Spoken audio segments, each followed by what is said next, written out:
Jeff, you're sort of the home team this weekend, I think, running for the sponsor. Tell us about that decal. Yeah, we're real excited to have Lennox on board again this race. We've had an association with Lennox Industrial Tools for several years, and it's been really good for us, and I think it's been good for them. So to come here and last year we were here and rewarded the Lennox Extra Heroes program, the winner, Pete Dingerman, and he had done a lot of really cool things, and he won $31,000, and his charity, the Children's Tumor Foundation, won $31,000. He turned right around and donated his money, so they got $62,000, and Pete has passed away from he's fought cancer for a long time, and since the race he's passed away. So in his memory and all the Lennox Heroes memories, we're going to run a decal with Pete's name on it, and I think Lennox is going to give the foundation another $10,000. So it was really cool to have all those guys here last year, especially Pete. And it's really sad that he passed away. But he was a great example of, even through going through a lot of adversity that he went through, he was always trying to help other people. And it's cool to be able to remember that. Excellent. Big weekend at New Hampshire. Yep, I think so. We'll go ahead and start. Lee, lead us off. Lee Spencer, Fox Sports. Jeff, you're always one of the favorites coming in here. Basically, is there a trick to running this place that that other people might take a while for them to figure out? Well, I don't like to point out my shortcomings, but it's been 9 years since we won here, and so we haven't done the job we needed to do recently. We've run well, but haven't run well enough to win. So I've had to adjust to this racetrack and this, the lower groove not really being there. I've really had to adjust, and not sure the first few races that I did adjust very well on that. But since then, I feel like we have. I feel like we've run competitively and had a chance, but not been quite good enough. So, early on the racetrack was, you just had to be real precise. You had to hit your marks every lap. You had to be really, really precise in the way you drove the car. Now that you can use the center of the corner a little bit more, it's taken some of that away. And so with that, some of my advantage went away. But, the big thing here is, having a car that rolls the center really, really well and turns the exit without being too loose. If you do those two things, you can put a hurting on them. Who's next? We'll go Pockrass, and then Chuck, and then Tom, and Angelique. And help me remember that order. All right, Bob Pockrass, SceneDaily.com. Have you talked to Marcus Ambrose about the last lap last week? And also, do you keep any sort of mental scorecard of who might be hating who this week and what might be happening in front of you? Well, to Marcus's credit, he called me Sunday evening. I got the message when I was on the ground refueling and hadn't talked to him this week. I'll see him this weekend, but he was frustrated. I'm sure he was frustrated. He had a great chance to win the race and didn't. So he made a mistake, and we paid the price for that. He recognizes that, and I'm sure it won't happen again. I'm not one of those guys that just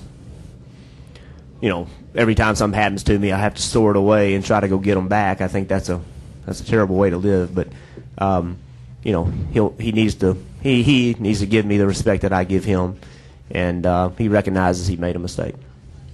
Chuck. Chuck Howard, NASCAR Media Group. Jeff, looking down the road a couple of weeks from now, has the Brickyard grown? Has it become a bigger race than you thought it would if we first went there? And secondly, what would that mean, the trophy from there, to put on the shelf? Well, I don't think it's become bigger than I thought it would, because I thought it would be a huge deal for us to be there. I think being at the Brickyard with NASCAR is an unbelievable experience. Certainly 20 years ago, if I'd have mentioned that we might be, going to the Brickyard, I think everybody would have never believed that could happen.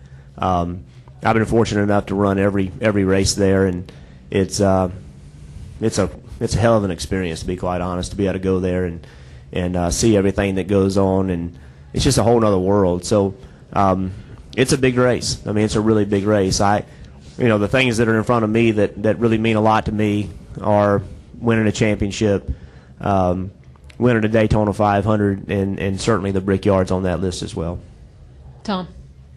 Tom Bowles, SI and FrontStretch.com. Jeff, we saw a lot of bumper cars last week, and obviously there's a lot of people ticked off at each other coming into this weekend, kind of playing off Bob's question in terms of a mental scorecard, and also we saw Jeff Gordon knock into a lot of people. Are there certain people in this garage area that get a little bit of a longer leash than others, based on their accomplishments and based on how long they've been in the sport?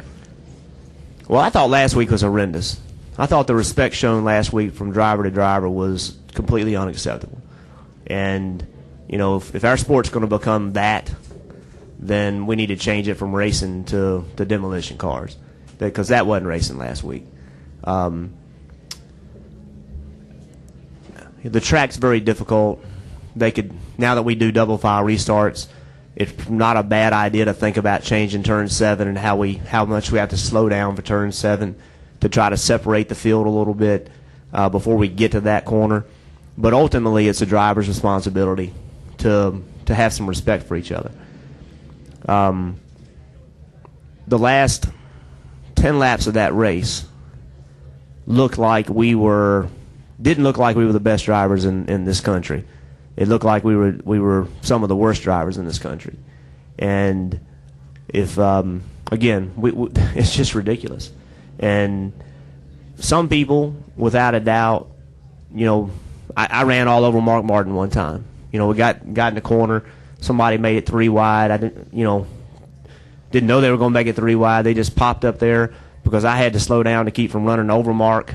The guy behind me knew that. He drove in there, made it 3 wide. And I ended up running all over Mark. There's 2 guys, that hardly ever hit anybody, and here I am running into him. When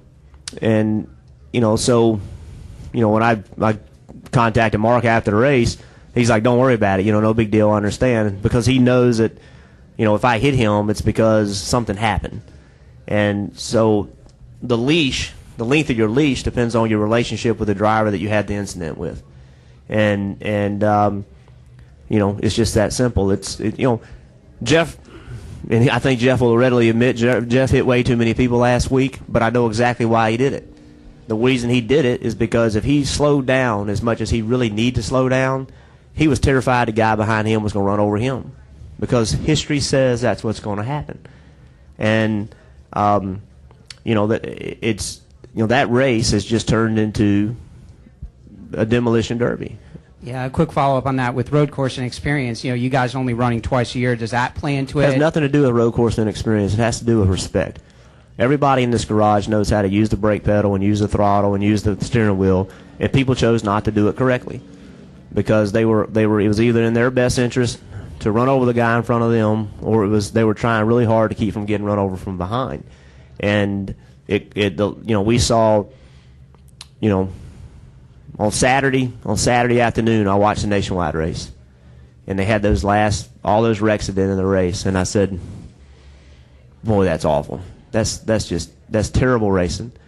And then we turned right around and did it again on Sunday, and it's not acceptable.